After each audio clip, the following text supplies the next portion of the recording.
Welcome back to the Man of Mastery podcast, where we're meeting and learning from men and women, thought leaders in personal optimization and elite level life performance. Number one, you're never going to learn how to be successful in school. Number two, government doesn't create prosperity. And number three, successful people will always be envied.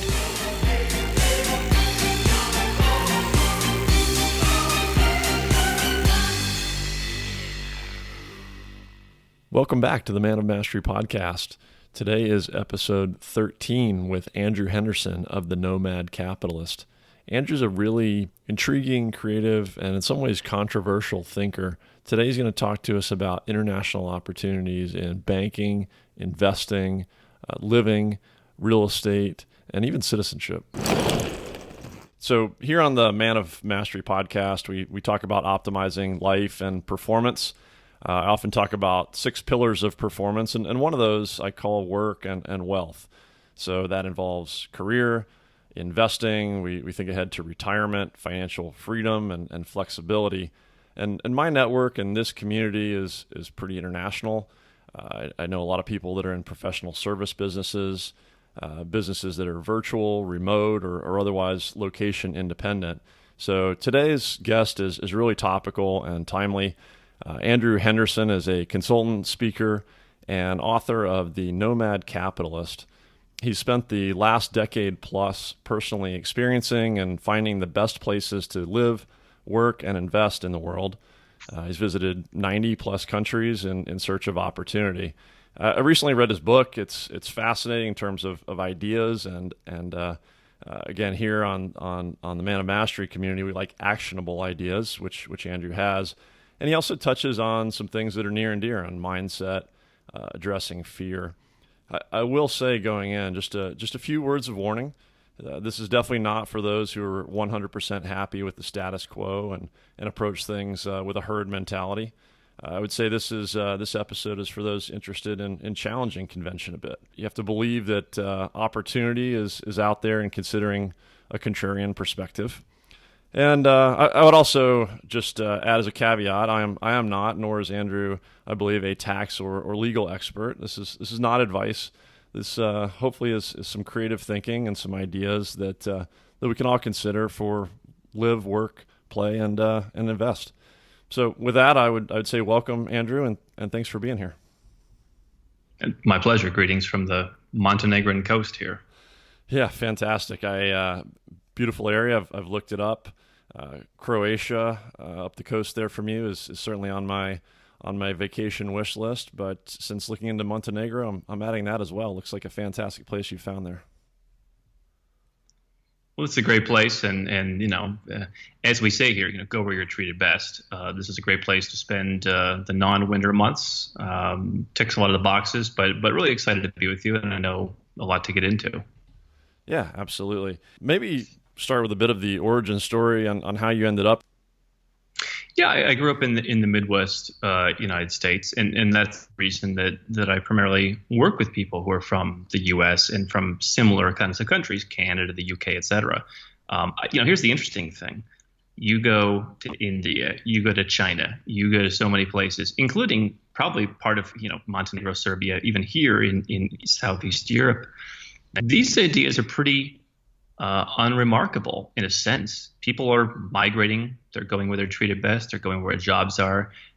They're reducing their taxes. They're doing all kinds of things. There's this bubble that exists in the Western world, and that's what I've learned traveling around, is that sociologically, societally, so many different ways, there's a bubble. And so I grew up in the Midwest. I remember my father, talked about this, being 12 years old, and my father just kind of came up with this: go where you're treated best. I said, Andrew, we were talking about some global trends. I was the only guy at 12 years old who would get on a plane and read the Wall Street Journal. We were talking about some global trends, and he's saying, don't think you have to stay in one place if it doesn't work for you. And I think that was great advice, because what it did was, even though I didn't follow it, I kind of kept it hidden for 11 or 12 years. Before I started doing this big around the world experience and learning what I've learned over the last 11, 12 years now. But what it did was give me that permission slip that whenever I wanted to access it, I knew that, as you said, I didn't have to follow the herd mentality.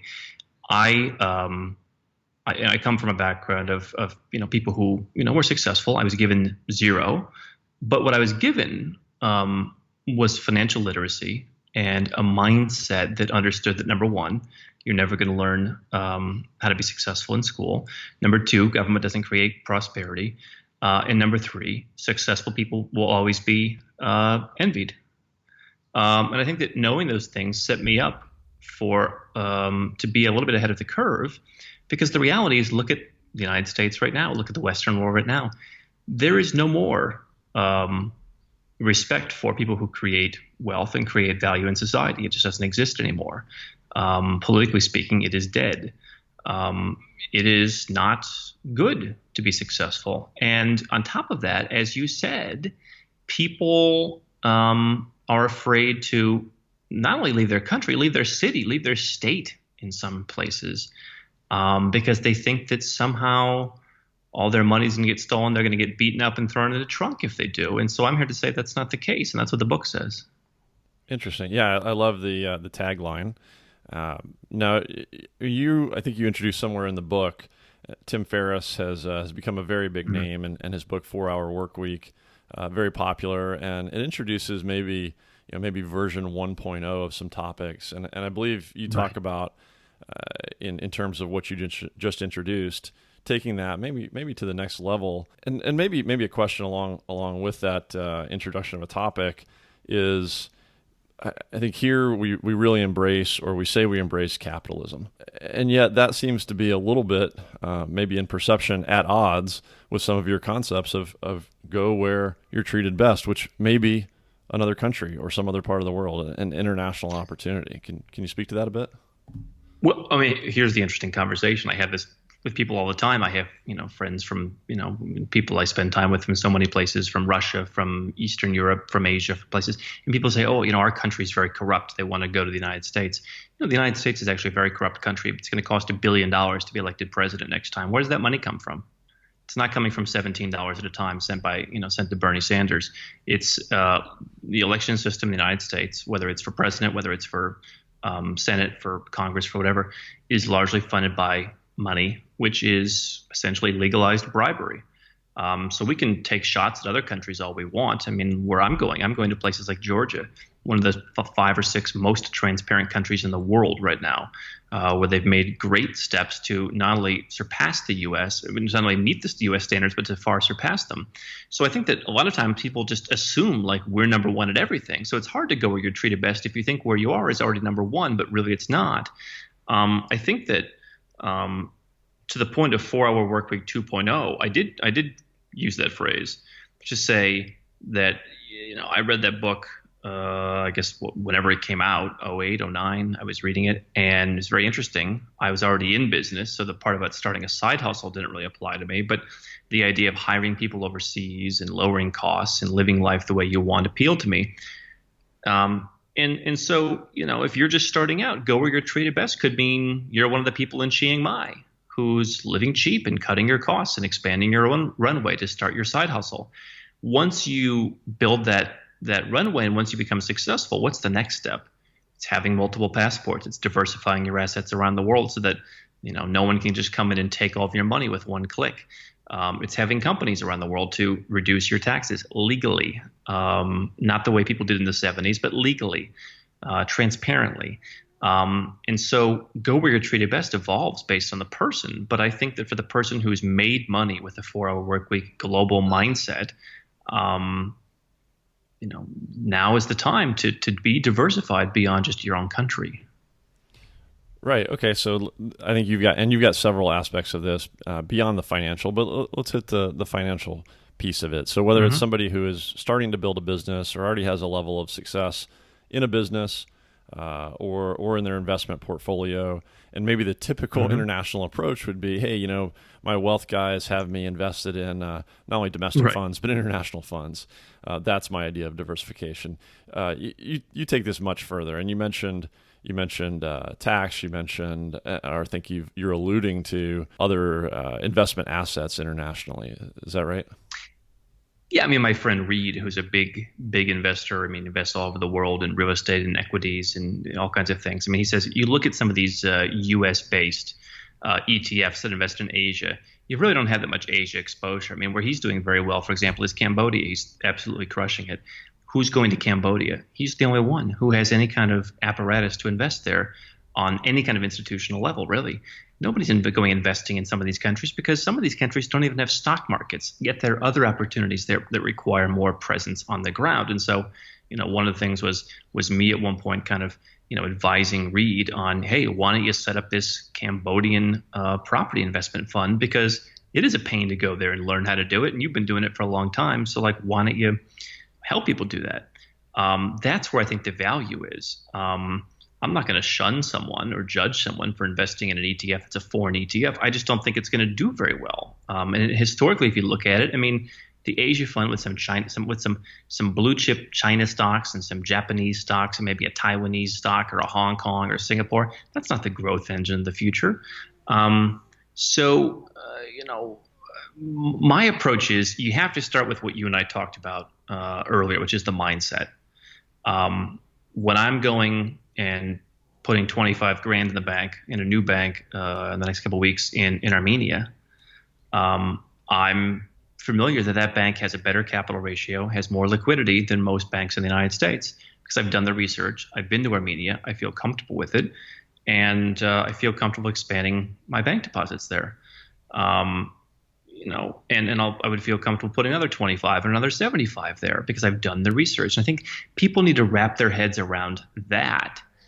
They can spend 12 years doing what I've done, or, we try and help people get up to speed with the information so they can make informed decisions about what works and what doesn't. But, I make 5.5% in the bank in US dollars in Armenia, just in the bank. Right. And that's not even as good as it gets, but that's the bank. And yet you see a lot of these little rinky-dink, international funds, they might make that, and your capital's at risk. Right. So yeah, I do take a different approach. You do, right? So, and that's that's unheard of in in just a savings account or a sweep account or something in the U.S. currently, Right. And it has been for a long time. So maybe let's dive right into some of the. I think you say early on in your book, this is controversial. So, Oh yeah. It may or may not be, if people will open their minds, as you say, to some opportunity and ideas. But let's address that. So you're in Montenegro to find these international opportunities and to explore things that may come through other citizenship or passports. Have you had to give up your U.S. citizenship? Well, I did give it up. I didn't have to. I did give it up voluntarily. Everyone has their own reasons. Some are purely financial. My reasons were, we were in a cab this morning. We were in a taxi, and the guy had lived in the United States, Montenegrin guy. He picked up on the accent. And no, I don't cop to that, because I just never wanted to be. Now, listen, I'm sure people find that offensive, and quite frankly, maybe there's no benefit in me saying it. Nobody's going to be. Very few people are going to come and hire me because I said I never felt comfortable. I have had a few, I suppose. But there's a lot of people who just say, Andrew, if renouncing is what it takes to save an extra $1 million versus the $3 million I'll save just by going offshore over the next 5 years, then it's worth it for me, because it's just money for them. It was never just money for me. I never felt comfortable there, and so I renounced it. But I can tell you this: not being a U.S. citizen opens up a whole new world of opportunities. I just had a guy the other day. He said, "What should I be investing in?" I said, "Well, because you're a U.S. citizen, your offshore tax structure is better than it would be if you lived in the U.S. by a long shot, but you're still paying a lot because he makes a lot. He's paying about 10, 12%. And I said, why don't you take this? We could save this $250. You could then have more freedom by not being a U.S. citizen to take all the money in your company out and invest it in all these great deals I'm seeing without having to structure it. I mean, I said, if you renounced, you'd save millions of dollars in the next 2 or 3 years. Now, I'm not telling him to do that, but I'm saying that's your best investment. If you want to know how do I get the biggest ROI, it's you go and get a passport that costs $100,000 and you'll save $1 million or $2 million. Now, people think that the idea of paying money and getting a passport in 6 months is vulgar. That's fine. To me, it's no more vulgar than people coming and being janitors in the United States and being net takers. nothing against janitors, but I've known some people like this where their parents, had very low paying jobs and they were net takers on the system. And yet they live and they wave the flag and they say, who are you to go and get a citizenship somewhere? Well, I'm contributing. You didn't. You just got it because you sat around. So we all have different definitions of vulgar. I happen to be someone who grew up around success. My parents had friends who were on boards of, publicly traded companies, and that's what I grew around. And so, for me, I empathize with the people who bust their humps for 10, 20, 30 years to create value and the fact that they deserve some options.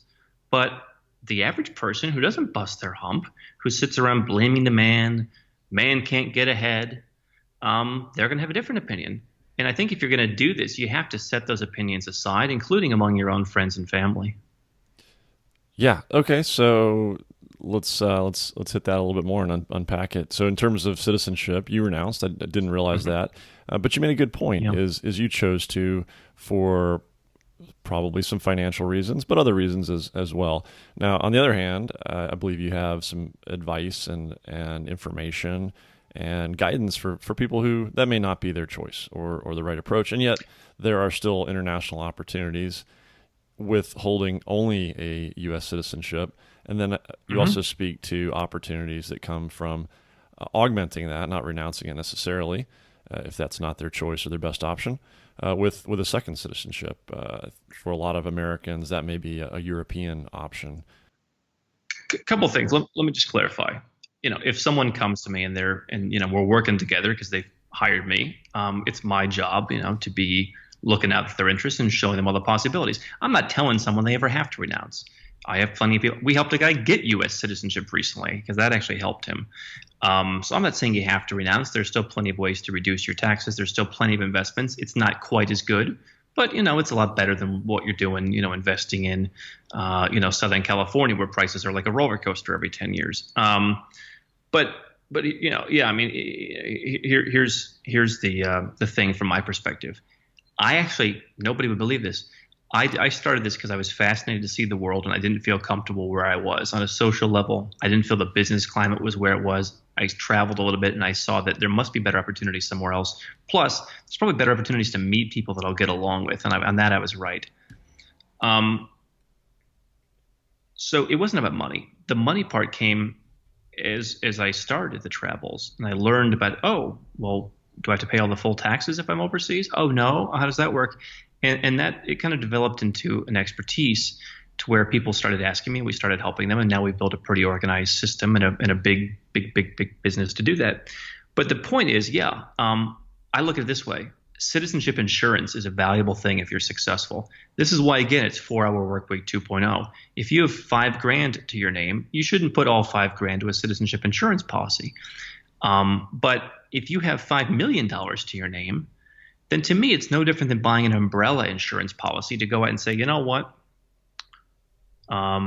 Maybe I want to go overseas and I don't want to wait around. I'll put $100,000. I'll peel off $100,000 from this year's income, put that towards a fast track citizenship by investment in the Caribbean, for example. Or I'm not that aggressive, but you know what?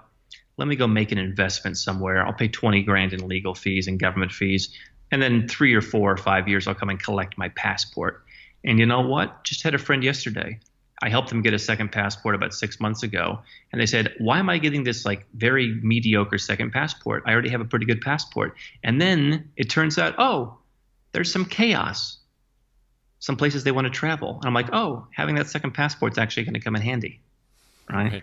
So you never know when you could need it. I mean, to me, if you're successful, it's just another thing that you should ensure. You're tied to one government. Your government can choose to tax you. They can do whatever they want to your assets. They can take your assets. They can freeze their assets. They can shut down your business.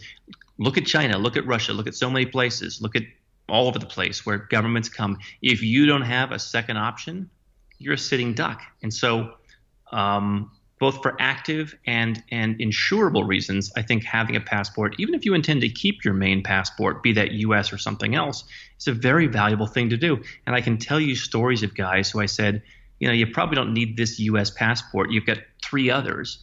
They kept it, and then later they regretted it because the U.S. did something and screwed them. So it's being proactive.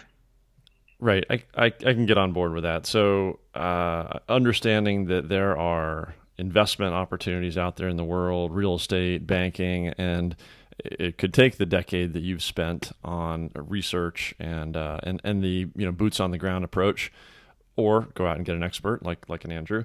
On the citizenship front, the optionality makes perfect sense to me. My family heritage and background is European, as a number of Americans are, and there are certainly opportunities there to potentially go get a second passport within the EU structure. And I've always looked at that as, hey, if that's something that you have the ability to go claim and have the desire to claim, then you've opened up potentially some new travel opportunities. You've opened up work, play, retirement, investment, and it's a fairly simple option as a very minor step forward. And by the way, Michael, I mean, you look at people who are concerned about Trump, for example, or people who are concerned about Obama. Now, there's always going to be some place that lets successful people in. If you can create jobs, if you can invest money, if you can do something good for the country, there's always going to be a place. And we deal with dozens of countries that allow that. But being a citizen takes it to a whole new level. So, yeah, I mean, you mentioned European citizenship. If you have ancestry in certain countries, you can go and get a European citizenship. Now, that's often going to be confusing. It's going to take a while, and it's never quite – there's always some kind of gotcha in there for a lot of the countries. The UK, we've done very easily. Ireland, we've done very easily. Meanwhile, Italy, it took me 3 years to help a guy get it. Hungary sometimes is a pain. Poland is a pain. It just depends. And it's sometimes they deny you for a weird reason we've seen. But it's worth trying, and those are it's in your blood. So people look at that as less vulgar, right? I mean, if you have Irish ancestry up to your grandparents or potentially your great grandparents, go and get that. But I'll just give you one quick example on this. I think Istanbul, despite what some people would say about geopolitical stuff, I think you've got a country of 80 million people, a city of 18 million people, where the demographics are good. People reproduce. It's a regional hub. It's a growing economy. You buy $250,000 in real estate in Istanbul or anywhere in Turkey, you get a citizenship for free. You just pay the legal costs. And there's a lot of nitty gritty things that we've helped a few people sort out in that. But my God, again, you pay a $20,000, maybe something like that. I don't know. I mean, but you pay in the low five figures for all the different random fees, advisory, all of that. Just sit back and have it handled. You have property that probably makes that in the first year, and you get a passport. Now, that may not be your passport. There are plenty of examples like that. If you don't qualify for the first one, if you don't have the grandparents, you can do something like that and kill two birds with one stone. Sure. So real estate investment and a free passport along with it. And just funny story I like to share with I've shared with a few friends on the ancestry and the passport or citizenship through blood. So I have some Italian ancestry in my family, and started to delve into that option myself here a few years ago. So at some point, if you want to go through that process, and for our listeners, I'm sure you're highly familiar, at some point, once you've gathered up all your paperwork and you think you've got your ducks in a row, you need to make an appointment with your nearest Italian consulate here in the U.S. And so I wanted to find out a little bit more about what that was going to take. So I wanted to make the phone call. So you actually can't ring up the Italian consulate. You've got to call a 1-900 number, which I didn't even know existed anymore. Pay by the minute. By the way, it was an Irish call center, and they gladly set an appointment for me, which from everything I saw said, hey, do this well in advance of exploring the process, if you want to. So I wanted to get an appointment on the calendar and then see what this thing would take. So I currently, as of a few years ago, I made an appointment, and I am anxiously awaiting my appointment in March of 2026 to go speak to someone. But that's probably a little extreme, and I think there's probably ways we could speed that up for you. I mean, here's what I say, right? And I'll tell you one thing that most Americans don't even consider: Europe is a pain. I kind of think sometimes some of these people just like suffering. It's like, do you take out the bones out of this fish? No, we'll enjoy leaving the bones in to be miserable. It's like, okay. And there's I know this is controversial, right? But I mean, it's the truth. It's the most bureaucratic, slow, and expensive place to get into. And so if you can be an Italian citizen, what a great deal. And you know what? The time's going to pass anyway. I think we could speed it up for you beyond 2026 if you were willing to maybe do a little traveling or something. But, I think people look at Europe as the place to be. And quite frankly, you know what? I would rather go and get Turkey and maybe one other kind of complementary passport.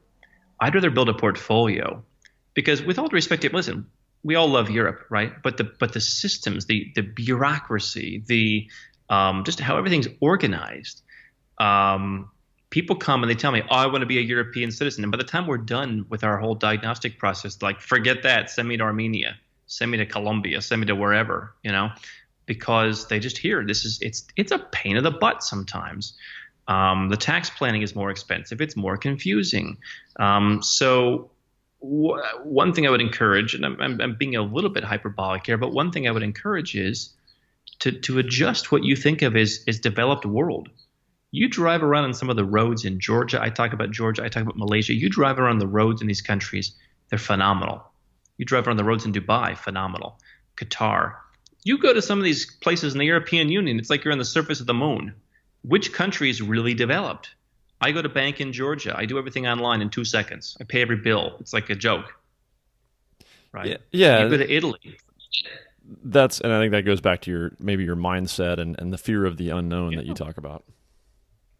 And so again, I'm sure I'm ruffling some feathers. People, I think you should. I like Europe. We all like it. Okay, it's fantastic, right? But sometimes it's just not worth it for what you're trying to do. And I think what a lot of people think is, and if you have the ancestry, I think that's a great route to go. If you can get that passport, phenomenal. For everyone else who can't, the amount of investment required, it's not you show up with $7 and they just let you in because you're an American. That's not how it works. Everyone wants to go to Europe. The Chinese, they have how many, hundreds of millions of middle-class people now who all want to immigrate, right? And so there's a lot of competition to move into these countries, and it's only going to get worse. And that's another reason why I think that just setting this stuff up in advance is a good thing. If there's a bank that I can get into with a $1,000 deposit, I'm going to open that bank whether I need it now or not, because I know that 5 years from now they won't even take me. Yeah, that's another optionality, and that's great. So thanks for the perspective on Europe. It could be a good option for some people, but it may just be the easy, just be aware.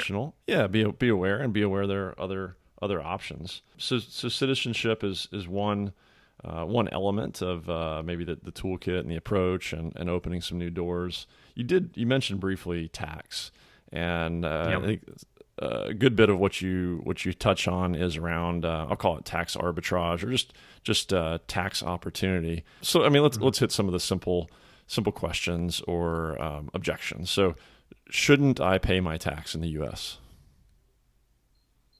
Well, the United States is the only country that taxes you if you live outside of the United States. I mean, I lived outside of the United States running this business for 5 or 6 years. I spent all of 6 days in the country. If I was a citizen of any other country, I wouldn't even be filing a return. I did pay a little bit some years. I was able to pay zero some years through exceptions, and I had restrictions on my money. I had to set up my affairs in certain ways that now that I'm no longer a citizen, it's like, gee, I wish I wouldn't have had to do that because now it's a pain in the butt. Case in point, I bought a property in my company because that's what I had to do to use my money. I couldn't take it out, so I had to use it. And now that property is owned by my company. I cannot use the utility bill on that property to help me do whatever else I want to do because the utility bill is not in my name, it's in my company's name. And so just little things like that make life more difficult. But I guess the question is, I'll be the pragmatist here.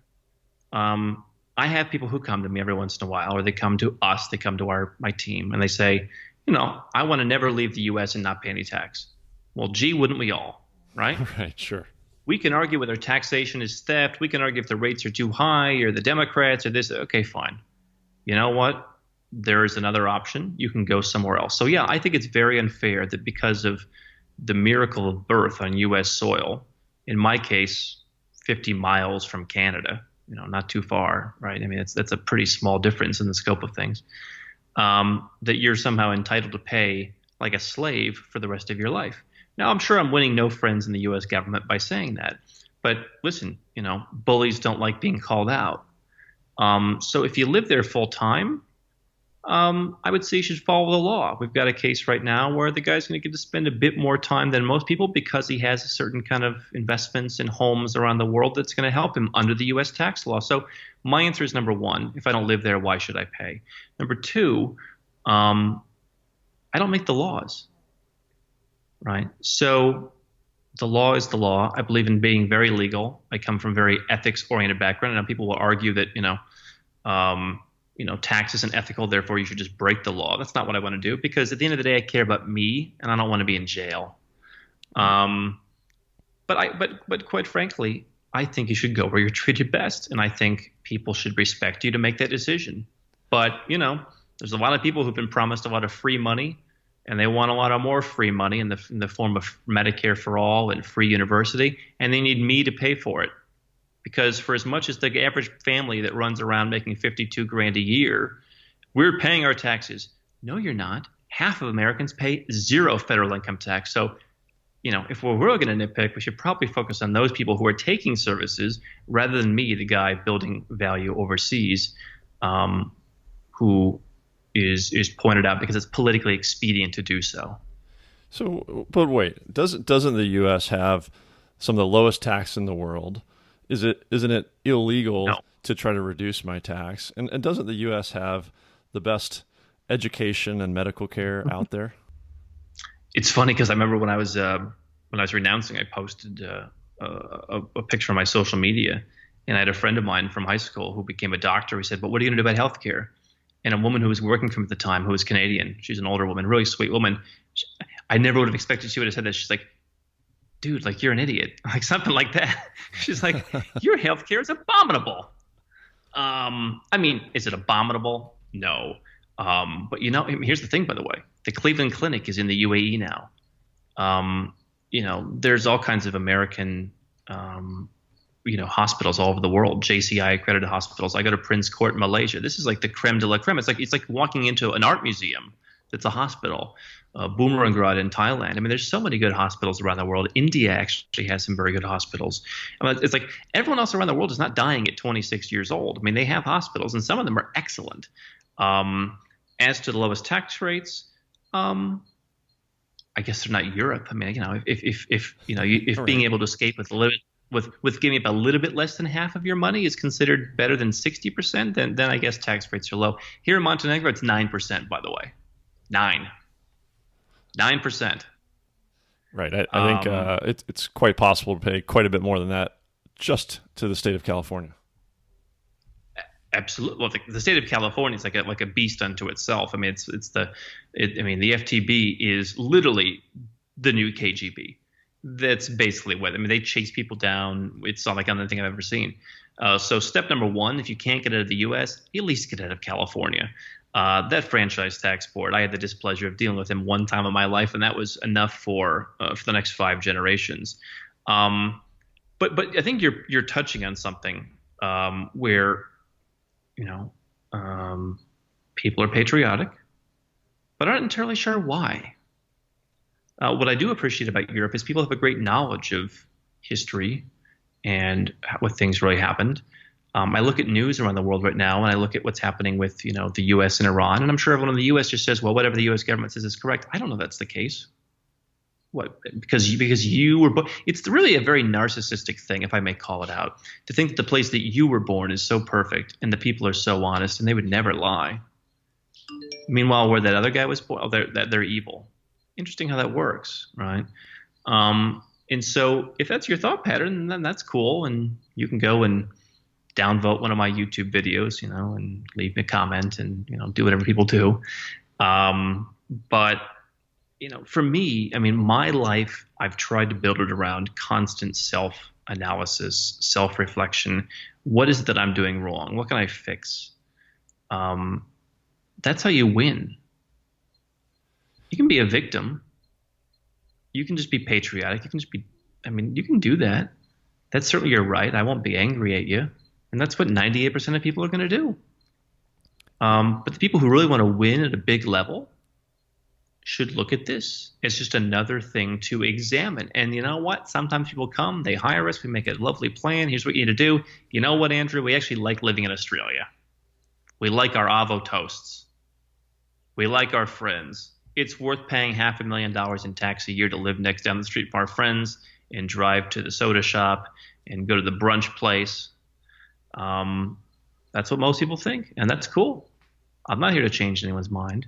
I'm here to offer the idea that Yeah, 50% tax is not the lowest. Yeah, it's a really good distinction between the maybe the emotion and the analysis that you might help take people through. And I mean, I'm one data point, but I think that some of the patriotism and the feelings around the U.S. is that it's certainly a country that stands above many. Started off with an incredible ideal, and in recent years, decades past, has gone off the rails and has some things that need to get fixed. I think it's hard to find anybody around here that would say otherwise. Yeah, there are fantastic things, but there are fantastic things in a lot of places. I think someone may have said to me recently, or this might have been in your book, I live in San Diego. It's a fantastic beach city. Nice place. They're nice place. There are San Diego-like beach cities in a number of places in the world. So just being open-minded to opportunity, I think, is a good starting place. Yeah, but again, by the way, the U.S. 40th. This is several years old now, but 40th safest banking country in the world. The U.S. has had, I believe, close to 1,000 bank failures since the beginning of the Great Recession. I mean, it was in the hundreds of it for a while there. I don't believe that Austria has ever had a bank failure. I don't believe Singapore's ever had a bank failure. So again, you have to look at objective facts. And I think that this is an area where you look at anything. I mean, you look in any kind of just personal relationship. You look at, just sitting around at the bar with your friends. We are wont to talk in emotions. And you know what? I'll say it. As men, we don't want to believe that we're emotional or that we're just, we want to be that we're logical people. We deal with a lot of men here in our business, and there's a lot of emotion that's covered up by layers of this is what's logical. So yeah, I believe you're exactly right. So let's hit one more: education. So let's say I've got children, and I'm considering potentially a change in where I live, international, live abroad, work abroad. Can I get an education for my children that's equivalent? Well, I think you can. I mean, I look back fondly, and I joke, and I went to public school, and I can't do math, whatever. But I went to apparently one of the best 200 public high schools in the United States in Avon Lake, Ohio. And I think that it was pretty good, and there wasn't a lot of the nonsense that's going on now. By the way, I look at what I see. I don't have kids, but I look at what I see from people who I know who do have kids, and some of the stuff that's happening scares me. I don't know the perfect answer because I have not looked at this yet. I don't know that some of the Asian systems that are far more strict are necessarily the answer. But what I've posited is have a tutor. There are some really smart people out there that would love to travel the world with you, whether they're American or whether they're somewhere from, Romania or Latvia, or places where people do get a pretty good education. And they can also bonus, teach your kid another language or two. I've said I think that's going to be the way of the future because again, I mean, this is the one thing that I think the biggest thing that holds people back where they're like, I'm totally on board, but the wife and kids won't go. And like, we got to wait till the kids are out of school. By the way, then they're like, okay, well, let's move to Puerto Rico for a while. Well, hold on. I thought the kids were unable to be moved. I thought they were like, stuck planted in the ground. They can go to Puerto Rico. So what's the difference between that and something else? But the kids are the issue. I think kids would benefit from having an international perspective. Whenever I tell my friends, bring your, I told my friend, bring your son over to Asia for 2 weeks on spring break. He'll learn more here than he will in this week he misses in school. He said, of course he will. Everyone knows that. But when it comes down to it, there's this, again, it's just, I can't emphasize enough. There's this deep, like embedded thing where it's like, we can't argue against it, but it feels right to put your kids in these indoctrination camps that are called schools, where the people who are running the schools, who may or may not be more intelligent than you are teaching your kids not only education, but they're teaching them how to live. Right. I just think, my friend Taylor Pearson wrote the book, The End of Jobs, a couple of years ago. I mean, great book that talks about where the world is going and the different revolutions that have happened over the years. We used to work on farms. Then we had an industrial revolution. I mean, now we have a new kind of revolution coming out. And so, quite frankly, I just not only do I think that you've got just as good of a chance of getting into Harvard if you've been globetrotting around the world, being educated by top flight private tutors at a fraction of the price that it would cost for a private school in the U.S. But I just don't know that Harvard is relevant anymore. I don't know that that's the path to success. I don't know that the path to success involves getting a job 25 years from now. Certainly, I would empower my kids to do whatever it is that they wanted. But yeah, I may. I just think that we need to step back and dig deep and be honest with ourselves about where the world is going. And to that point, had a guy ask me the other day, where's the next Singapore? I said there will be no next Singapore because there are so many countries that have emerged now that no one country will be able to gather that much attention. Singapore came about at a time when not long after the U.S. and West Germany were vying for the top two places to be born. When I was born, U.S. was number one, West Germany was number two, best places to be born. Now, Malaysia has come up, so many countries have come up that were nothing 34 years ago. And so I think that is a thing that we have not caught up with. We haven't caught up with the fact that Colombia is not Pablo Escobar anymore. I'll gladly go and buy real estate until everyone realizes it's actually the second most advanced economy in South America, and the second most free economy in South America. I'll go buy at low prices until that realization sets in.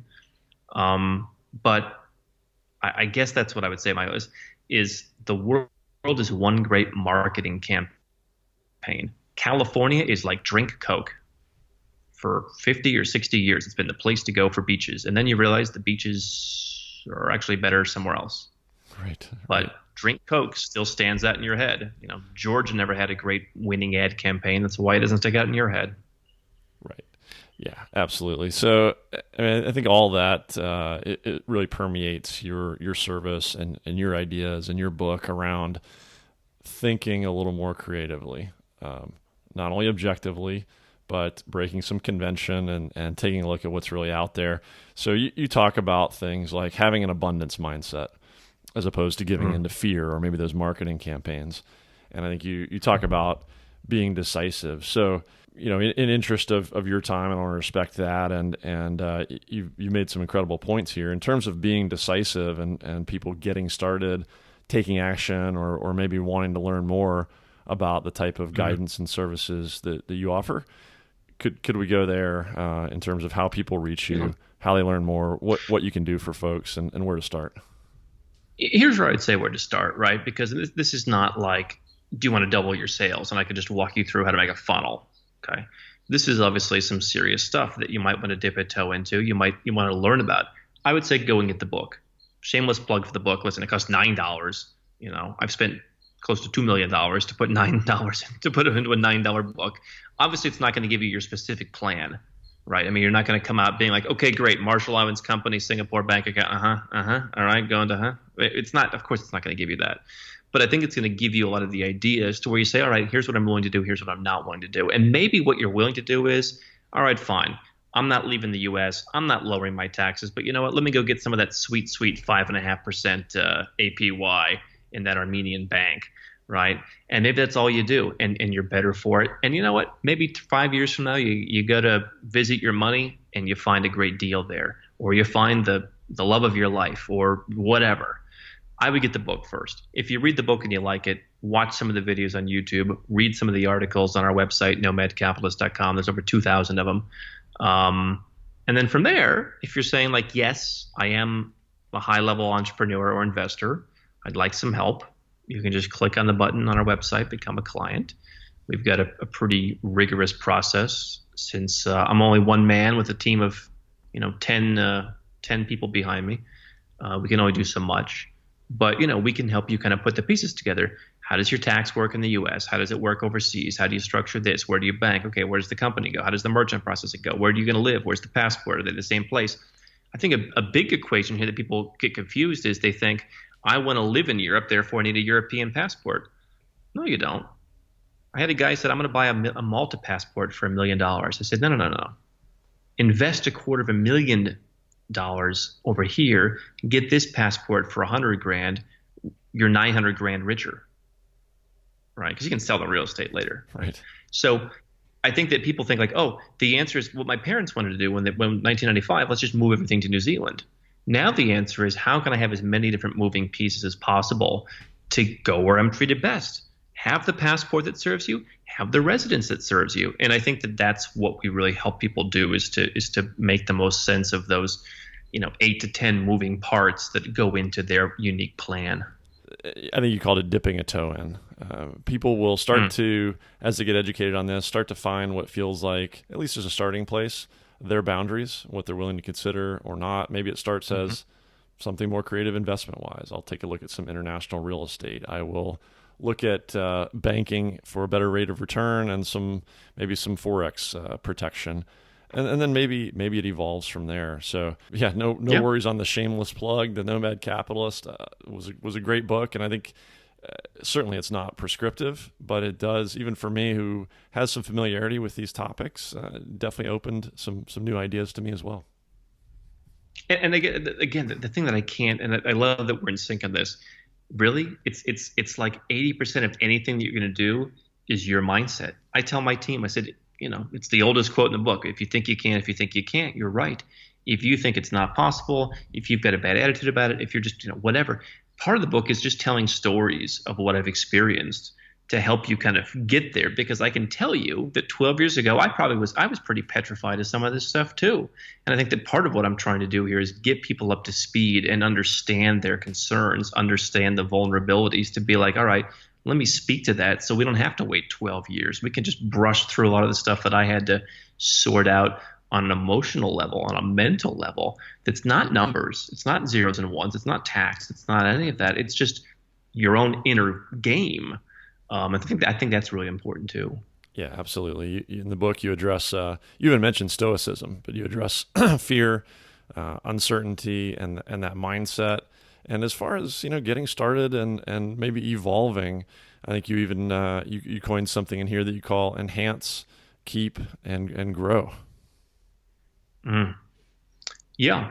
I mean, absolutely. I mean, so there's different parts to this lifestyle. I mean, there's the financial part. There's also the residence and the lifestyle and the citizenship part. And there's the investment part. You can pick and choose, but they all do need to work together. The investments you make, if you're a U.S. citizen, are going to have an impact on the tax part in the U.S., for example. So it all needs to play nicely. Once you know what you're doing, I say, legally keep more of your own money, build a freedom lifestyle, grow wealth faster. And it's funny just how many people living in, San Diego make $1 million a year. I say, you must have a ton of money after 10 years of that. I got half of my bucks sitting around. It's like, oh my God, if you lived in Montenegro those last 10 years, you'd be a gazillionaire, right? Right. So it's that arbitrage that really is important. But yep, no doubt about it. And to circle back to one of your earlier points, I have a letter from the Franchise Tax Board here on my desk right now. No. So no. I feel you on that. Again, really enjoyed the book, and going to link to it and to your YouTube and to your website. I think you've got some incredible ideas for people that are willing to challenge their thinking, maybe challenge the herd mentality and the status quo. And it really opened my eyes to some interesting new opportunities I want to continue to explore.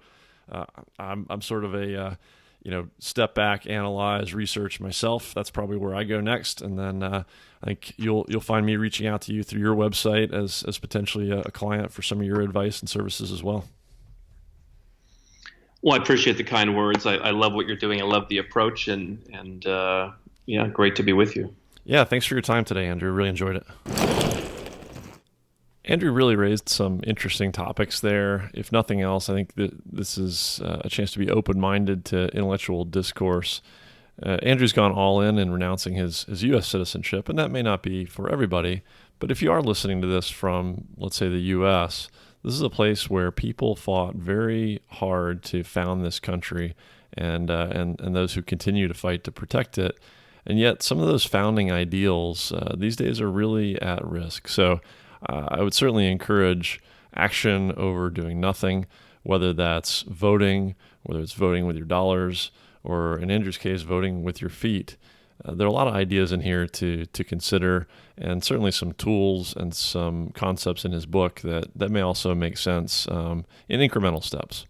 So give that a read. I would really encourage picking it up. It was a good one. For links to Andrew's book, website, social media, and some of his articles, head over to manofmastery.com/013, manofmastery.com/013. That's it for this week. As always, thanks for being here, and look forward to another really interesting guest next week. If you haven't already subscribed, please head over to iTunes, subscribe, and rate the podcast.